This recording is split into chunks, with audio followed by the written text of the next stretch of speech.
India has overtaken the United Kingdom to become the fifth largest economy in the world. India celebrated its 75th Independence Day this year. So in 75 years, slowly and steadily, it overtook its oppressors. Britain ruled over India from 1858 to 1947, the time which was called British Raj. During this period, the British Empire ruthlessly exploited India in many ways which drained all its wealth and resources. The British East India Company made its sneaky entry through the Indian port of Surat in 1608. Originally the company started with a group of merchants trying to seek a monopoly over trade operations in the East Indies. Slowly as they expanded their trade operations, the British started forming colonies. Penetrating deep into Indian politics, the imperialists took advantage of the infighting between the ruling royalty in different states, pitting one against the other by taking sides and offering protection. To monitor the activities of the company, the British government installed the first Governor-General of India, Warren Hastings, who laid the administrative foundation for subsequent British consolidation. The East India Act of 1784 was passed to dissolve the monopoly of the East India Company and put the British government in charge. After the Indian Sepoy Mutiny of 1857, the British government assumed full control, dissolving the trading company. Imperial rule destroyed India's local hand-loom industry to fund its own industrialization. India became one of the major cotton exporters to the UK. The raw materials from India were taken to the UK and the finished products were sent back to Indian markets and other parts of the world, leaving the Indian handloom industry in shambles and taking jobs away from local weavers. India, that was one of the major exporters of finished products, became an importer of British goods as its world share of exports fell from 27% to 2%. At the beginning of the 18th century, India's share of the world economy was 23%, as large as all of Europe put together, but by the time the British were kicked out of India in 1947, it had dropped to less than 4%. The last famine in India, in Bengal between 1943 and 1944, claimed over 4 million lives. The Bengal famine, also referred to as the man-made famine, is said to have been engineered as part of an unsympathetic and ruthless economic agenda. UK Prime Minister Winston Churchill ignored farmers' pleas for emergency food aid, leaving millions to starve as their rice paddy fields were turned over to jute production. The ships carrying cereals from Australia bypassed India on their way to the Mediterranean Sea where supplies were already abundant. During the Bihar famine of 1873, the so-called relief efforts were deemed excessive. The British didn't intend to end the misery caused by the famine but instead devised a strategy to prolong the starvation.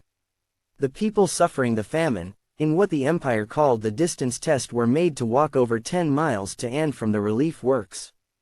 The food provided at these slave labor camps, where the annual death rate in 1877 was 94%, was less than that provided at the Nazi concentration camp. In 1843, Governor-General Charles Hardinge said the construction of railways would benefit the empire and help with the commerce, government and military control of the country. The railroad was paid for by Indian taxpayers. The British shareholders claimed the investments guaranteed massive returns. The colonizers were only interested in exploiting India's natural resources as they transported items such as coal, iron ore, cotton and other natural resources to ports for the British to ship home to use in their factories. Indians were prohibited from riding in first-class compartments in the trains that they helped build, even if they could afford it, as the first compartments were labeled as dogs, and Indians are not allowed. Thousands of Indian workers died during the construction of the railroads. The British Empire adopted the age-old political strategy of divide and conquer throughout their colonization of India. The occupiers used the strategy to turn locals against each other to help them rule the region. Whenever the British felt threatened by Indian nationalism and saw it growing, they divided the Indian people along religious lines. In 1905, Viceroy of India Lord Curzon partitioned Bengal, dividing the largely Muslim-dominated eastern section from the Hindu-dominated western part. But the strategy didn't last long, as Bengal was reunited in 1911. After oppressing India for 200 years, draining its wealth and filling their own coffers, the UK ripped the Indian subcontinent into pieces just before they finally left. The partition of 1947 that came along with India's independence left nearly 1 million dead and 13 million displaced. Billions of dollars were lost in property left behind. India had 2 centuries of humiliation by the West in its predatory form. It came to India in the mid-18th century. An economic study by Columbia University Press tried to estimate how much British took out of India. It ended up at a number of 45 trillion US dollars in today's value. According to a YouGov poll in 2016, 43% of British citizens thought the existence of the British Empire was a good thing. Yet during the entire 200-year history of British rule in India, there was almost no increase in per capita income.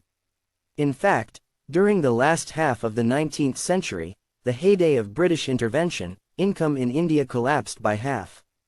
The average life expectancy of Indians dropped by a fifth from 1870 to 1920. Tens of millions died needlessly of policy-induced famine. The world mourns the passing of Queen Elizabeth II of the UK. It has once more brought to the fore the scars of British colonialism and the concomitant organized loot of scores of nations that were pushed decades and centuries back in mankind's long march to freedom and prosperity. India's case is most peculiar. Great Britain became so only as it lorded and looted India to the death and detriment of millions. Even British industrialization was but an outcome of their clutches over India. Britain didn't develop India, quite the contrary, India developed Britain.